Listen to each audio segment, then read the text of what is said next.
12দিনীয়া কাৰ্যসূচীৰে খানাপাৰাত প্ৰথমবাৰৰ বাবে অনুষ্ঠিত হোৱা অসম গ্ৰন্থমেলাৰ মঙলবাৰে সফল সামৰণি অনুষ্ঠান। সামৰণি অনুষ্ঠানত প্ৰদান কৰা হয় মহানগৰীৰ বিভিন্ন বিদ্যালয় মহাবিদ্যালয়সমূহৰ মাজত অনুষ্ঠিত হোৱা প্ৰতিযোগিতাসমূহৰ বঁটা। ওজা হেমচন্দ্ৰ বৰুৱা বিদ্যা মন্দিৰে লাভ কৰে শ্ৰেষ্ঠ দিহানাম প্ৰতিযোগিতাৰ বঁটাৰ লগতে শ্ৰেষ্ঠ নিয়মানুৱৰ্তিতা বঁটা। বঁটা গ্ৰহণ কৰি উৎফুল্লিত হৈ পৰে ওজা হেমচন্দ্ৰ বৰুৱা বিদ্যা মন্দিৰৰ শিক্ষাৰ্থীসকলৰ লগতে শিক্ষাগুৰুসকল।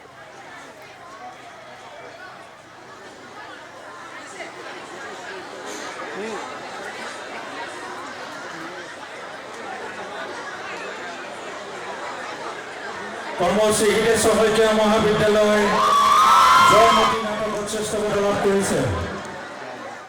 আমি বিদ্যালয়সমূহৰ নিজৰ নিজৰ পৰিৱেশনৰ ভিত্তিত এটি শ্ৰেষ্ঠ পুৰস্কাৰ দিয়া হয় আৰু আমি দিহানামত শ্ৰেষ্ঠ পুৰস্কাৰ পাইছোঁ।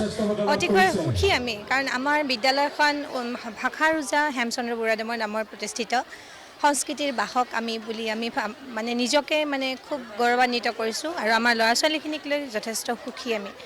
আৰু এই কথাটিত আগবঢ়াই দিয়াৰ কাৰণে আমি ওজা হেমচন্দ্ৰ বৰুৱাক সদায় তেখেতৰ নামত আমি আহি আছোঁ, এইটো সদায় স্মৰণ কৰিম। তেখেতৰ পৰিয়াল এতিয়া স্বাধীন প্ৰতিদিন গোষ্ঠীৰ স্বত্বাধিকাৰ জয়ন্ত বৰুৱা, তেখেতক আমি জয়ন্ত বৰুৱাদেৱক আমি সদায় স্মৰণ কৰিম এই ক্ষেত্ৰত যে তেওঁ আমাক সুবিধাখিনি দিছে। আৰু লগতে দুজন ব্যক্তিৰ নাম আৰু জনাব বিচাৰিছোঁ, যি দুগৰাকী ব্যক্তি নহ'লে আমাৰ বিদ্যালয়খনৰ একো নহয়। এগৰাকী হৈছে আমাৰ অতিকৈ মৰমৰ অতিকৈ আদৰৰ তেখেত হৈছে দ্বিজেন ভট্টাচাৰ্য ছাৰ আৰু এগৰাকী বলোৰাম কলিতা ছাৰ। তেওঁলোকে আগবঢ়াই দিছে কাৰণে আমি আগবাঢ়ি আহিছোঁ।